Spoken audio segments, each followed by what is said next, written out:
Hello students, in this class I will explain you the basics of classes and objects. We will see about how to define a function inside the class, how to define it outside the class, and we shall see the simple execution of the concepts. So now moving on to the class.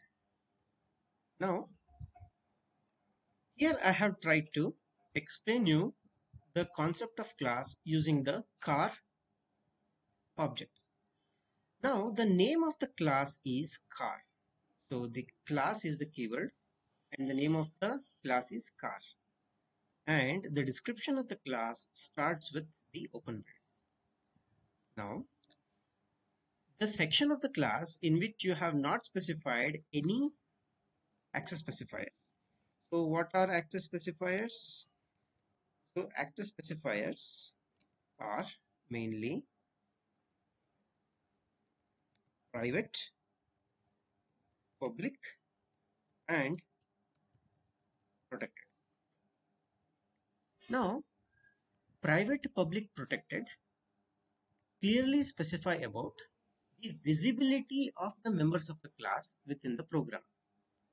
I repeat, the access specifiers clearly talks about the visibility of the members within the class. For example, something is private, that means the default section, when you do not specify or when you do not write any particular section like private, public or protected, that itself means by default everything is private. So for example, here you can check for line number 6, 7 and 8. These three data members do not have any access specification. So these are private in nature. Once they are private, they cannot be accessed outside the class. Okay.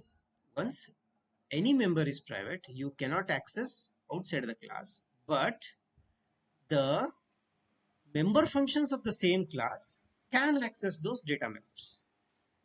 I repeat, when you don't specify any access specification, the default section for all the members is private. When you want something to be accessed outside the class, then you have to make it as public. Now the highlighted part, line number 6, 7, 8 represents the data members and these are private. Private because we do not have included any specification for that. Now another important thing to notice for the private section is that all the private members of the class can be accessed by all the member functions of the same class. Now what are the member functions? So we have got read, the first function, the display, the second function. So now these two members can access, that means the read function and the display function can access all the members of the class car. Okay, so that is about private section and the data members. Now coming to the another section called as public. The functions or the data members which you want to access outside the class, those members must be made public in nature. Okay, so now once we say public followed by the colon, so this means this is the beginning of the public section. Until you specify any other section, till that time everything from now on will be public. That means the read function is public and then display function is public. So now this is about the public section. So protected shall be explained to you when we get into another concept called as inheritance. Okay, now let's come to the function definition part. There are two ways of defining the functions which are declared inside the class. That means first one is we can define the function within the class itself, as you can see in from the line number 11 to 20. So now here this shows definition inside the class. Okay, so this is the very common definition what we have used. So now what we have in this read function is that now to see this once again. Let me take you to the class car. So the class car has got three data members. The first data member is the name of the car. Second one is the cost of the car. The third one is the CC, what we call it as displacement. Now these three are the data members of the class car. In the read function, I am asking the user to enter the car name, car cost, and then car displacement. And every time I am reading using the suitable data type, that is the name for the name, cost for the cost, and for the displacement I have used CC. So what this function is going to do, this function is going to read the members. Next function is the, you should note that display function has got its declaration only within the class. Now we will see the very new concept of defining the function outside the class. So this looks different, but not at all difficult.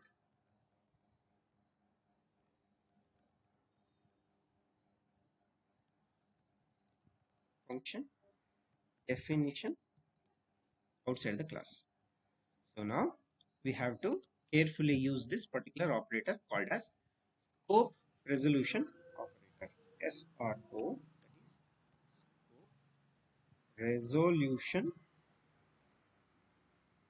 operator. The task of the scope resolution operator is to link a member with its class. I repeat, the task of the scope resolution operator is to link a member within its class. Now, as you can notice that at the line number 25 itself, the class has been terminated. Means the declaration of the class ends there. Now, line number 27. Now we are trying to define the display function which is declared within the class car at the line number 27.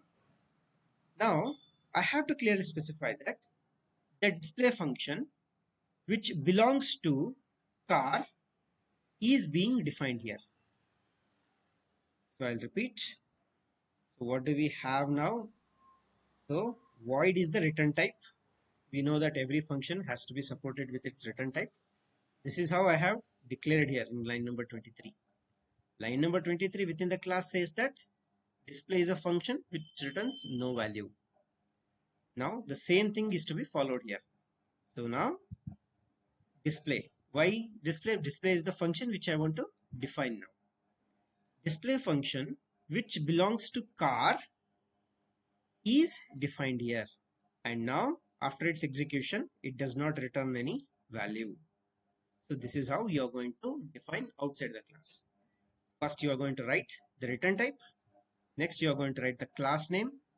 And then after the class name, you are going to use the scope resolution operator. This is 2 colons written continuously without any blank space. And then we have the display function. So this is the function which I want to define outside the class. Now,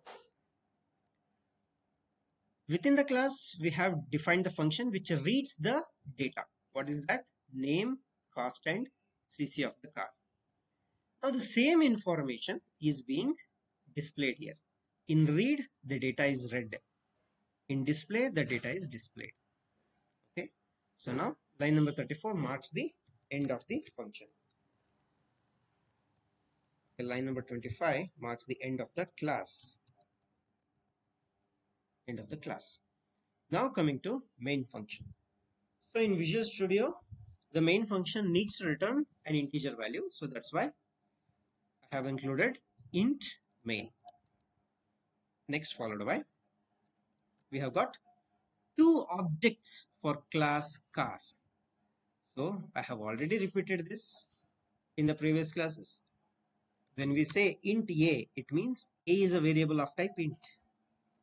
Similarly, when we write car C1, this means C1 is an object of class car.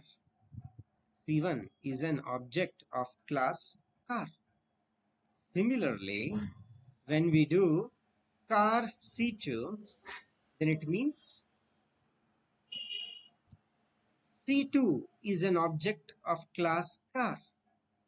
So now you should imagine like Since C1 and C2 are two different objects to the class car, you should imagine that all the members of the class have individual copies in each and every object.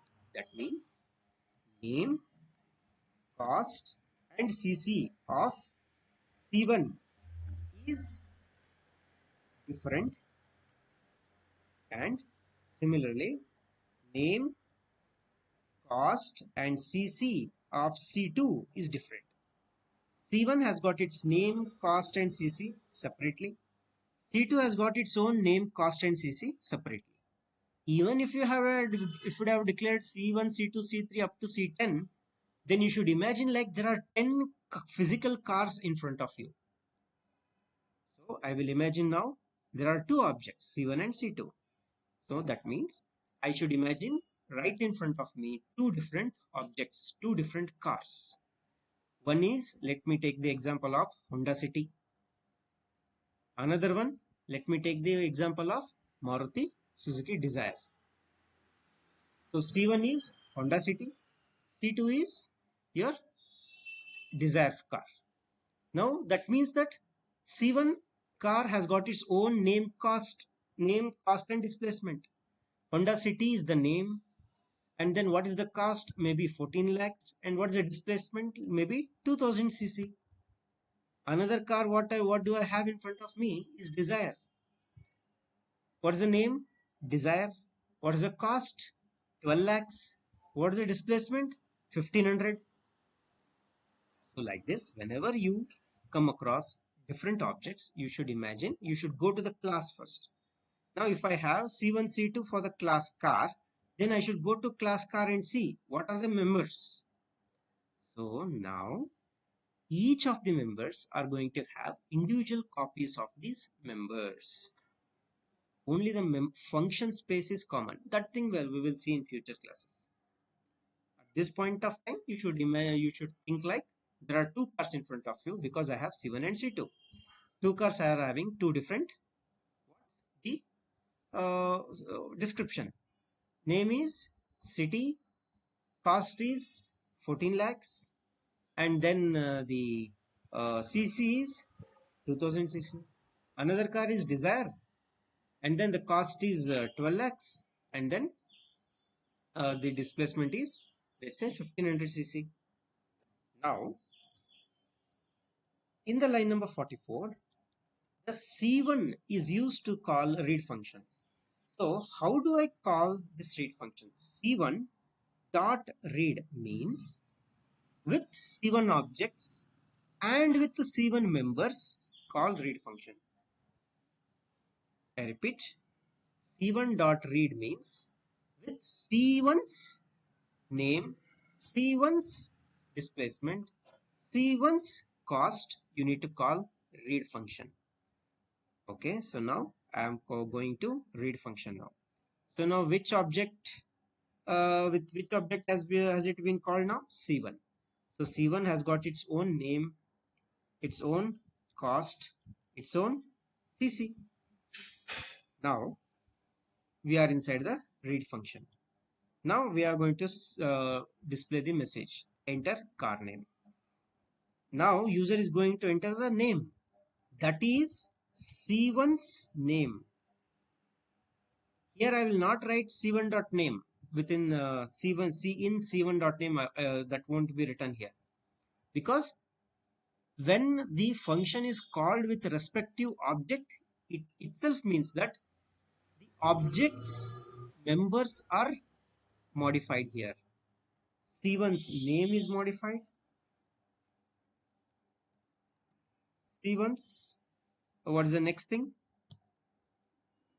C1's cost is modified, or C1 cost gets its value, and here C1's CC gets its value. C1's CC gets its value.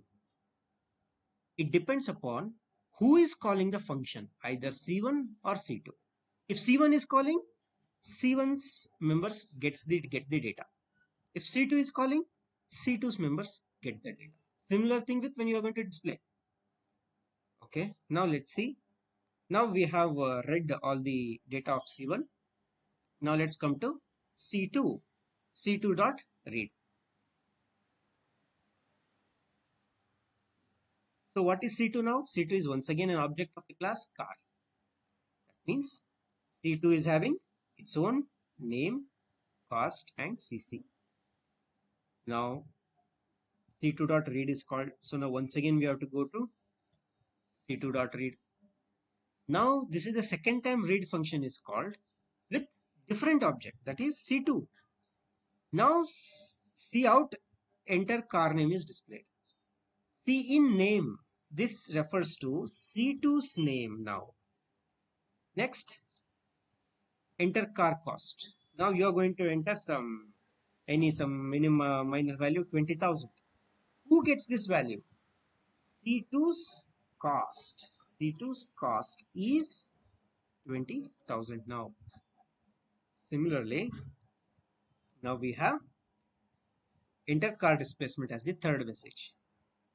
C in CC.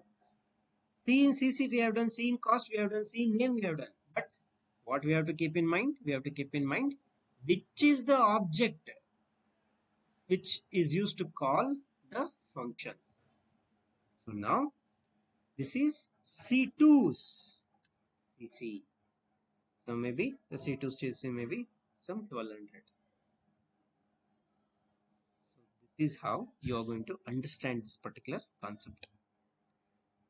Next, line number 47 displays a simple message.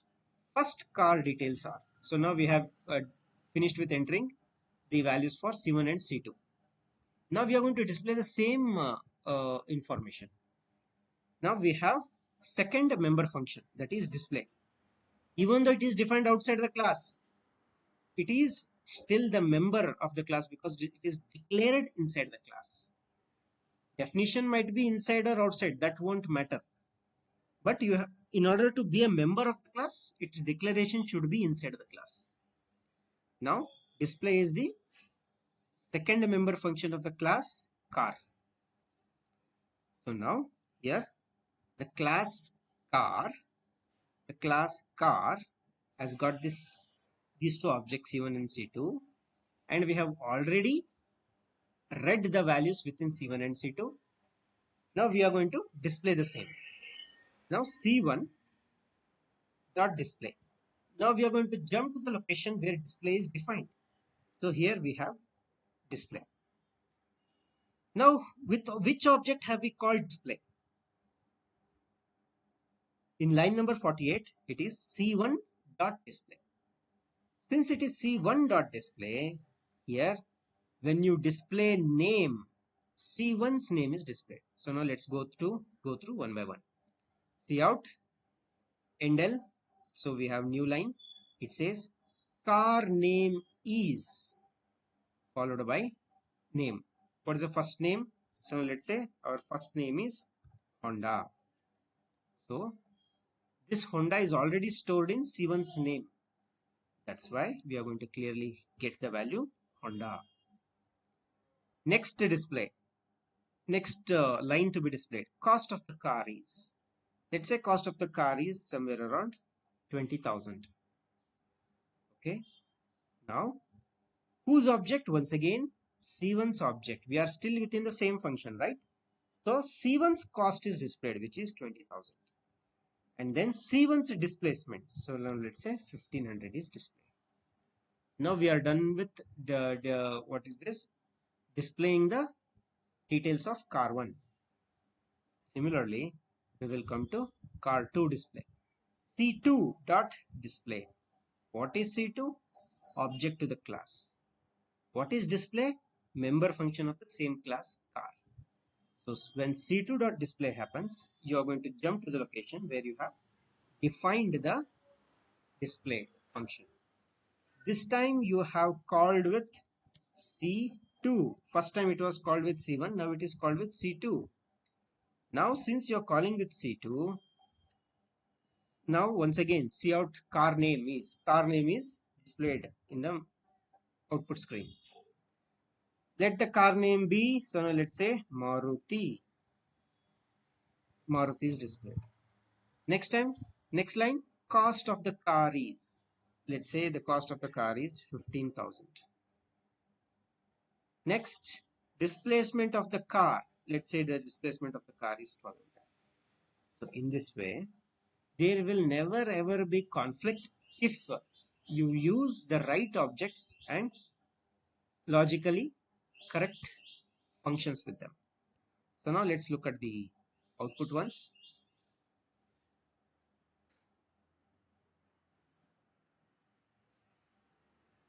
Now I'm trying to build the project. So now let's see if we have any issues.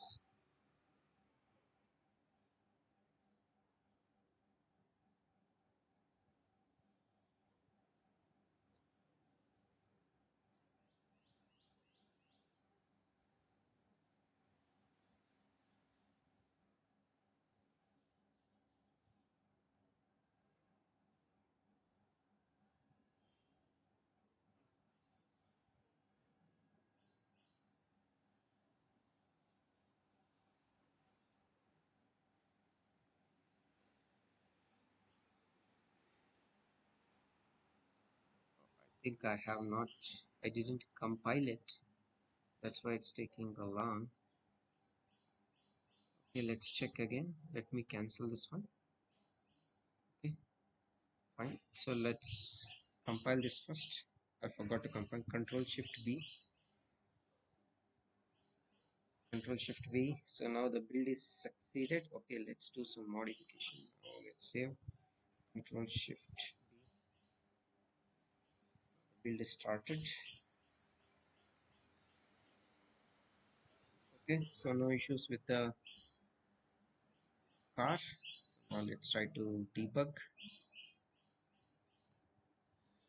I've given the command to debug the code. So now it says enter the car name. Okay, so now we have enter the car name. My car name is Honda. It says enter car cost. Now my car cost is 20,000.